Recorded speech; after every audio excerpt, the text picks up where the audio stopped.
وسلام على عباده الذين اصطفى أما بعد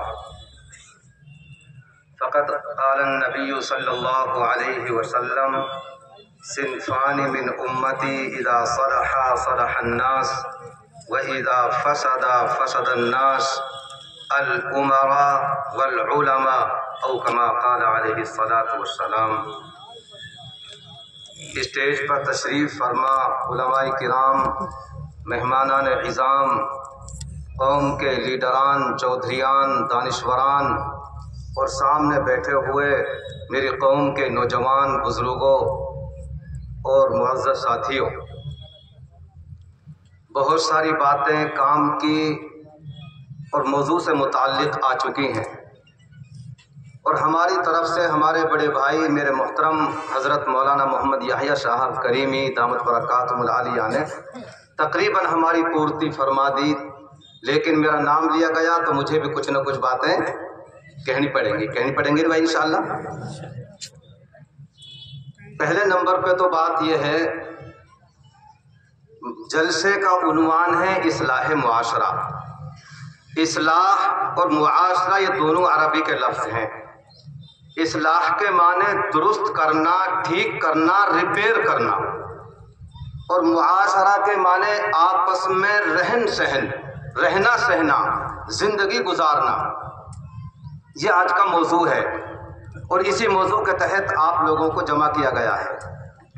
میرے بزرگوں، ہمارا معاشرہ ٹھیک تھا اور ہمارے معاشرے کو ٹھیک کرنے میں ہمارے بزرگوں نے بڑی محنت اور کوششیں فرمائی ہیں۔ خاص طور سے حضرت جی مولانا الیاس صاحب رحمۃ اللہ علیہ نے ہمارے معاشرے کو ٹھیک کیا، ہماری اصلاح فرمائی اور ہم کو اس قابل بنا دیا پوری دنیا میں جہاں جہاں انسانیت بستی ہے ہمارا نام بڑے احترام کے ساتھ اور عزت کے ساتھ لیا جاتا ہے۔ ابھی پرسوں میں بنگلور ایک تعلیمی کانفرنس میں گیا تھا، 3 روز وہاں قیام رہا، واپسی میں حیدرآباد قیام رہا۔ پرسوں صبح ہم فلائٹ سے آئے۔ میں حلفم باللہ یہ بات کہتا ہوں پورے یقین کے ساتھ، ایمانداری کے ساتھ، کہ بنگلور میں بیٹھ کر کے جہاں ہماری قوم کی بہت ساری خصوصیات کی تعریف کی گئی، وہیں بیٹھ کر کے ہماری قوم کی بگاڑ اور برائیوں کا بھی تذکرہ کیا گیا۔ یہ افسوسناک پہلو ہے ہمارے ڈوب مرنے کے لیے کہ ہمارے تذکرے جہاں خیر کے ساتھ ہوتے تھے، اچھائی کے ساتھ ہوتے تھے، دعوت و تبلیغ کے عنوان سے ہوتے تھے، آج ہمارے تذکرے برائیوں کے ساتھ بھی ہونے لگے ہیں۔ ہم نے بچپن میں کتاب پڑھی تھی عربی کی، اس میں قصہ ہے ٹٹیری اور کوے کا۔ ٹٹیری کو عربی میں کہتے ہیں قطات اور کوے کو کہتے ہیں غراب۔ تو غراب اور قطات ان دونوں کا ایک پانی کے گڑھے کے اوپر جھگڑا ہو گیا۔ کوا کہتا تھا گڑھا میرا، ٹٹیری کہتی تھی گڑھا میرا۔ جب اختلاف ہوا تو ان کا مقدمہ دائر ہوا، جہاں جانوروں کے مقدمات دائر ہوتے تھے جس کورٹ میں، جہاں جج بیٹھتے تھے۔ کیس چلتا رہا، دونوں کے گواہ بڑے مضبوط تھے۔ آخر ایک دن آیا کہ جج صاحب کو ججمنٹ کرنا پڑا، اور ججمنٹ یہ سنایا کہ یہ گڑھا ٹٹیری کا ہے، ٹٹیری کو دیا جاتا ہے، کوا اپنے دعوے میں جھوٹا ہے، اس کو گڑھے سے محروم کیا جاتا ہے۔ ٹٹیری جیت گئی اور کوا مقدمہ ہار گیا۔ ٹٹیری واپس لوٹ کر کہتی ہے کہ جج صاحب آپ نے میرے حق میں فیصلہ کیوں کیا ہے؟ گواہ تو ان کے بھی مضبوط تھے، میرے حق میں کیوں فیصلہ کیا گیا؟ تو جج صاحب کہنے لگے ٹٹیری میں بھی جج، میرے باپ بھی جج، میرے دادا بھی جج تھے، پیڑھی در پیڑھی ہم جج چلے آ رہے ہیں۔ میں نے اپنے باپ سے سنا، دادا سے سنا، وہ یہ کہتے تھے کہ ٹٹیری کی قوم سچی ہوتی ہے، سچ بولتی ہے۔ میں نے تمہارے مقدمے کو نہیں دیکھا، تمہارے گواہوں کو نہیں دیکھا، تمہارے بیک گراؤنڈ کو دیکھا، تمہارے پس منظر کو دیکھا، تمہاری قوم کی سچائی کو دیکھ کر کے میں نے تمہارے حق میں فیصلہ کر دیا، ورنہ گواہ تو ان کے بھی مضبوط تھے۔ میرے بھائیوں، میری قوم کے لوگوں سنو، ٹٹیری کہتی ہے کہ جج صاحب میں اپنی قوم کی سچائی کو غارت نہیں کرنا چاہتی، میری قوم کی سچائی باقی رہے میرے لیے 1000 گڑھوں سے افضل ہے۔ میں دستبردار ہوتی ہوں، یہ گڑھا اپنے بھائی کوے کے لیے چھوڑتی ہوں، یہ گڑھا کوے کا ہے، یہ ٹٹیری کا نہیں۔ پھر جج صاحب نے پوچھا تو یہاں تک پہنچی کیسے؟ دعویٰ کیوں ٹھوکا تو نے جھوٹا کہ یہ مجھے پانی نہیں پینے دیتا تھا، تو میں نے سوچا کہ مقدمہ لڑا جائے۔ میرے بھائیوں، ہماری قوم کی سچائی 4 تانگے عالم میں بولی جاتی ہے، لیکن آج چند لوگ اپنی قوم کی سچائی کو اور امانت داری کو داغدار کر رہے ہیں۔ ان سے میری ہاتھ جوڑ کر گزارش ہے کہ اللہ کے لیے آپ یہ جھوٹا دھندا، یہ حرام خوری کا دھندا یہ چھوڑ دو، اور خاص طور سے جس علاقے میں ہم کھڑے ہوئے ہیں یہاں اولیکس کا دھندا بڑے عروج پر ہے۔ جو عروج پر ہے دھندا اولیکس کا، حرام کاری کا، آن لائن ٹھگی کا، ہم بھی بار بار بچتے ہیں پھنستے ہوئے، بار بار میسج آتے ہیں، کچھ پیسے ڈالتے ہیں، اسکرین شاٹ ڈالتے ہیں، ہمارے منہ میں بھی پانی آ جاتا ہے، کوئی مدرسے کا خیر خواہ ہے، پتہ چلتا ہے تحقیق کے بعد کہ کوئی فراڈی آدمی ہے۔ میرے عزیزوں، جو لوگ اولیکس کا دھندا کرتے ہیں وہ حرام خور، چونکہ اصلاح معاشرہ ہے، اندگمیر ہے، پھوڑا ہے، کینسر ہے، اس کا علاج کرنا پڑے گا، مریض کو دابنا پڑے گا، چیخے گا، چلائے گا، لیکن علاج کرنا پڑے گا۔ جو اولیکس کا حرام کاری کا دھندا کرتے ہیں وہ حرام خور، جو مولوی ان کے پاس چندہ لینے کے جاتے ہیں وہ بھی حرام خور، اور جو لیڈر ان کو چھڑاتے ہیں وہ حرامی۔ جب قوم کے اندر حرام خور پیدا ہو جائے، حرامی پیدا ہو جائے، تو وہ قوم کیسے ترقی کر سکتے؟ اس قوم کا نام اچھائی کے ساتھ کیسے لیا جا سکتا ہے؟ میں بے لاگ یہ بات کہہ رہا ہوں آپ سے۔ اس لیے بھائیوں، ہماری قوم کی سچائی پوری دنیا میں بولی جاتی ہے، اللہ کے لیے اس کو آپ گنوائیں نہیں، گنوائیں نہیں، اس کو باقی رکھیں۔ پنچایتیں بہت ہوتی رہیں گی، یہ بھی مہا پنچایت فیروز پور جھرکا میں، نیولی میں جگہ جگہ پنچایتیں کی، 51 آدمیوں کی کمیٹی بنی، اور پھر ہر بلاک میں کمیٹی بنی، ہم نے چکر لگائے پوری میوات کے دلی تک اور بلند شہر تک، لیکن نتیجہ 0/0 نکلا، کوئی فائدہ نہیں ہوتا۔ ہم کو چاہیے ہم یہاں سے کوئی نہ کوئی پیغام لے کر کے جائیں گے، عہد کر کے جائیں گے، اور زندگی بھر انشاءاللہ اس پہ عمل کرنے کی کوشش کریں گے انشاءاللہ العزیز۔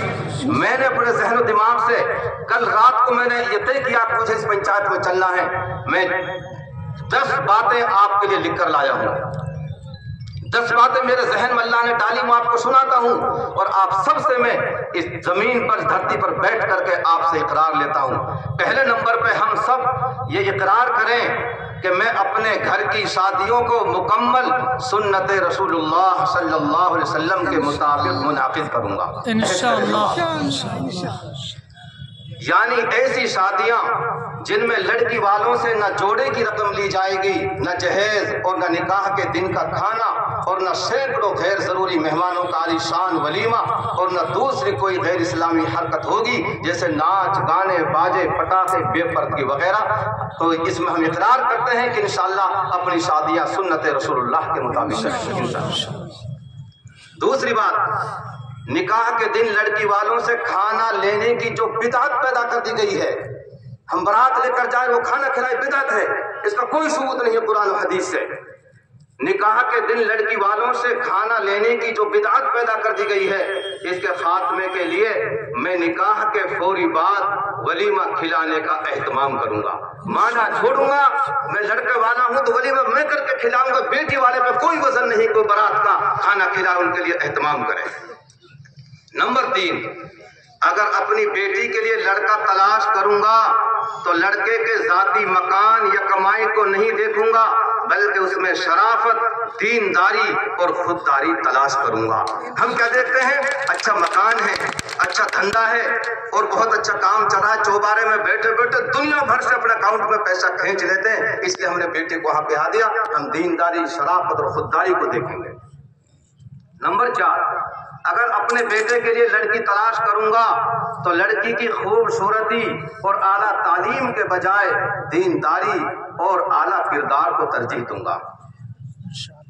نمبر 5، اگر لڑکی یا لڑکے والے خوشی سے نکاح کے دن کھانا، جہیز اور دیگر غیر شرعی رسومات کے بغیر نکاح کرنے پر راضی نہ ہوں تو میں ایسے رشتوں سے انکار کر دوں گا۔ اقرار کرو بھائی انشاءاللہ۔ نمبر 6، غیر شرعی شادیوں کا اگر دعوت نامہ آئے تو میں اعلانیہ طور پر یہ کہہ کر دعوت قبول کرنے سے معذرت کر دوں گا کہ یہ شادی ہمارے نبی صلی اللہ علیہ وسلم کے طریقے کے خلاف ہے، لہذا میں شرکت نہیں کر سکتا۔ لیکن جب موقع آتا ہے کھانا پینے کا ہم پھسل جاتے ہیں۔ ایک آدمی تھے بہت بڑے مالدار، ہر وقت ڈر رہتا تھا چوری نہ ہو جائے، ڈاکو نہ آ جائے، اس نے پہلوان رکھ لیا۔ ابھی پیچھے ہمارے ساتھی مولانا عثمان صاحب پہلوان بیٹھے ہیں، پہلوان رکھ لیا، تنخواہ طے ہو گئی، ساری شرائط منظور ہو گئی۔ مالک کہنے لگے کہ بھائی پہلوان صاحب آپ یہ بتاؤ کہ کوئی آپ کی کنڈیشن، کوئی عیب؟ نکنا جی کوئی کنڈیشن کوئی عیب نہیں، بلکہ ایک عیب ہے میرے اندر کہ کبھی کبھی، اب لفظ تو میوادی زبان کا ہے لیکن چونکہ مجمع بہت مہذب لوگوں کا ہے، وہ لفظ نہیں کہوں گا، لیکن کبھی کبھی میں کچیا جاتا ہوں اور منہ میں کوئی عیب نہیں ہے، کبھی کبھی میں کچیا جاتا ہوں۔ آخر اور کتنے دن میں اس کی کوئی نہیں، کبھی 2 4 5 6 سال میں کچیا جاتا ہوں، باقی اور کوئی عیب نہیں ہے۔ مالک نے سوچا بھائی 2 4 سال 5 سال تو بہت دن میں ہوتی ہیں۔ نتیجہ یہ ہوا کہ اس کو اچھو کھلایا پلایا، تنخواہ دی، سب کچھ۔ ایک دن آیا چور ڈاکو آ گئے، ان کو جگایا، پہلوان پہلوان کھڑے ہو جاؤ، 5 سال ہو گئی، آج وقت آ گیا۔ کہنے لگے آج میرا دن کچیانے کا ہے۔ سمجھ میں بات بھائی؟ تو جب یہ موقع آتے ہیں کھانے پینے کے، آپ پھر ہم بھی سب ہم کچیا جاتے ہیں، اللہ اس کچیانے سے ہماری حفاظت فرمائے۔ تو ہم کچیائیں گے نہیں، مضبوطی کے ساتھ انشاءاللہ ہم ڈٹے رہیں گے۔ اگلی بات نمبر 7، ایسے کسی شخص کی اتباع نہیں کروں گا جو ایسی شادیوں میں جانے کا جواز یہ پیش کرتا ہے کہ اگر کوئی خوشی سے کھلائے یا خوشی سے جہیز دے تو بھائی یہ تو جائز ہے۔ میں حضور صلی اللہ علیہ وسلم کے نکاح کے طریقے کو نمونہ عمل تسلیم کرتے ہوئے خوشی کے نام پر ہونے والی منافقت سے بچوں گا۔ یہ کوئی خوشی نہیں ہے، کوئی نہیں دیتا اپنے بیٹی کو خوشی خوشی، کوئی نہیں کرتا خوشی خوشی ولیمہ، سب دباؤ ہوتا ہے برادری کی طرف سے، بیٹھ جاتے ہیں، مروڑ چڑھاتے ہیں، ایڈا لگاتے ہیں نا، 1.25 لاکھ کرتے ہیں نو بھائی اتنے نہ، چل لاکھ تو کر دے۔ یہ برادری کے لوگ بڑے اچھے ہوتے ہیں، بڑا دباؤ بناتے ہیں، بیچارے کے آنکھ بوکڑے نکال دیتے ہیں باہر ایسے مواقع پر، تو ایسی شادیوں ہم شرکت نہیں کریں گے۔ نمبر 8، میں عہد کرتا ہوں کہ جہیز اور نکاح کے دن کھانے اور دیگر غیر اسلامی رسومات کو روکنے کے لیے پوری لگن سے محنت کریں گے۔ ایک ساتھی محنت انشاءاللہ، جلسوں سے کچھ نہیں ہوگا، میں کہہ رہا ہوں۔ پھر یہ بات یہ ہوگا کب؟ جب ہم کھڑے ہوں گے اور یہ کام ہم سب سے پہلے اپنے گھر سے شروع کریں گے انشاءاللہ۔ نمبر 9، نکاح سے پہلے یہ بات کہ اختلاف کو حتی الامکان پوری طرح ختم کرنے کی کوشش کروں گا، بصورت دیگر اپنے علماء کرام سے میں رجوع کروں گا۔ کوئی مسئلہ پھنس جائے، بجائے کوٹ کچہریوں کے ہم اپنی شرعی عدالتوں میں آئیں، نحو میں عدالت شرعی اور میل کھیڑلا پہ عدالت ہے، ہم اپنے علماء کرام سے رجوع کریں گے انشاءاللہ۔ نمبر 10، کسی ایسے فرد یا ادارے کو چندہ، سنو بہت دھیان سے، آخری بات ہے یہ، کسی ایسے آدمی یا ایسے ادارے کو چندہ، صدقہ، زکوٰۃ، خیرات نہیں دوں گا جو غریب لڑکیوں کی شادی کے نام پر پیسہ وصول کرتے ہوں، اگرچہ وہ آدمی کتنا ہی مخلص کیوں نہ ہو، ہم ایسے لوگوں کو چندہ نہیں دیں گے جو جہیز کو بڑھاوا دیتے ہیں اور جہیز کے نام پر ٹھگی کرتے ہیں۔ آپ نے دیکھے علاقے کے حالات، ارے دیکھے کہ نہ دیکھے؟ آپ نے دیکھ علاقے کے حالات، جس کی وسعت 50,000 روپے خرچ کرنے کی وہ 1.5 2 لاکھ روپے خرچ کرا، کیوں؟ 1 لاکھ بھر کے موٹر سائیکل الگ، سامان الگ، کتنے لوگ پھنس گئے۔ اور ہمیں بڑی خوشی ہے مجھے تو کہ اللہ تعالیٰ پھر ایسا پیدا کرے جو قوم کو پھنسائے، ساری قوم خیرات کھانے والے ہوگی اور ساری قوم فری خوروں کی ہوگی۔ ہماری قوم کے تو وہ نام تھے، یہ گڈھوں پیشاب کرو سڑک کے کنارے، سائیکل کھڑی کر دی، آئے چور، سائیکل لے کے بھاگ نکلو، ڈھیلا لگا رکھو اور پیچھے دوڑ رہو، بھائی اور سائیکل والے، ارے بھائی میری سائیکل دے جا، اور بھائی میری سائیکل، لوگ تو یہ کام تو کر، سائیکل نہ دے تو بٹھا کر چل 100 کا گڈھے چھوڑ دیو۔ قائل سنے چور، جب کہے بڈھو جا سنا، میں نے تو خیرات میں دے دی، جھٹ سائیکل پھینک کے اور بھگو کہ میں چوری کر سکتا ہوں، ڈاکہ ڈال سکتا ہوں، لیکن خیرات، ارے بولو بھائی میں کبھی خیرات نہیں کھا سکتا۔ آج پوری قوم خیرات خوروں کی ہے، اللہ ہمارے حال پر رحم فرما۔